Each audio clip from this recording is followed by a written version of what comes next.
Thank you, Chair. Just to briefly respond to Assemblymember Boff, I think it's quite right that the leader of the Labour Party has said that he'll talk to the Prime Minister if she rules out no deal as an option. Mm-hmm. I think that's a perfectly legitimate position to take, because if he doesn't rule out no deal, there's no point in actually having any discussions, because no deal is the one thing that the majority of Parliament actually agrees on, that no deal would be a disaster. So there's no point in Theresa May having discussions with whoever she likes, the other party leaders, leading parliamentarians across the House, whatever, because it still comes back to the same point. Unless she rules out no deal, there's no point in having discussions. And I think the real problem we have here is not a red line from the leader of the opposition. The real problem are the red line set down by Theresa May at the start of this process 2.5 years ago, which has led to this shambolic deal that she's negotiated with the EU that nobody likes. And I think that Assemblymember Copley's put it right, that people do have the right to change their mind.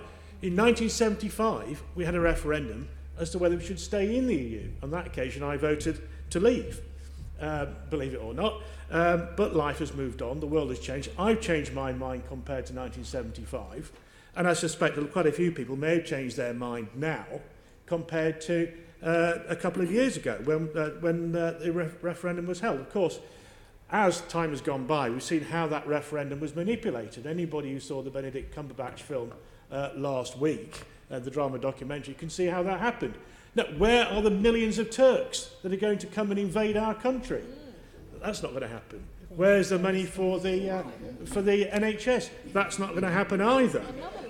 And so it goes on. What about the interference from United States billionaires and the manipulation of social media? All that has come to light. Now, we've now got the Brexiteers unicorn of no deal in the sunny uplands. In fact, I don't want to call it unicorn anymore, because unicorns are actually quite attractive creatures. This is a Loch Ness monster we've been offered by UKIP, a Yeti that we've been offered by UKIP. It just simply doesn't work. And I simply come back to, what will all this mean? Well, if Jacob Rees-Mogg is so keen on no deal, why is his money all being moved to Ireland? If they're so keen on it, what's their answer to the Commissioner of the Metropolitan Police, who's spoken out very clearly about the impact on the security and safety, not just of London, but of the country as a whole? And so it goes on. The fact is, I don't want to eat chlorinated chicken. It's the only way we can make our economy work from the United States. And I certainly don't trust President Trump to come up with a decent deal for us, bearing in mind the trade rows he's having across the world, as protectionism is starting to hold sway. And I suspect that those on the opposite side may well have been protectionists in their time, bearing in mind their basic political philosophy. So what are they afraid of? They're afraid that people might change their mind. Yeah. A narrow result of 52-48 may actually go the other way.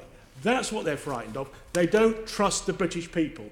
That is anti-democratic. It's not anti-democratic to ask the people to to offer people their say. It's anti-democratic to deny them their say, and that's what UKIP and those Tories want to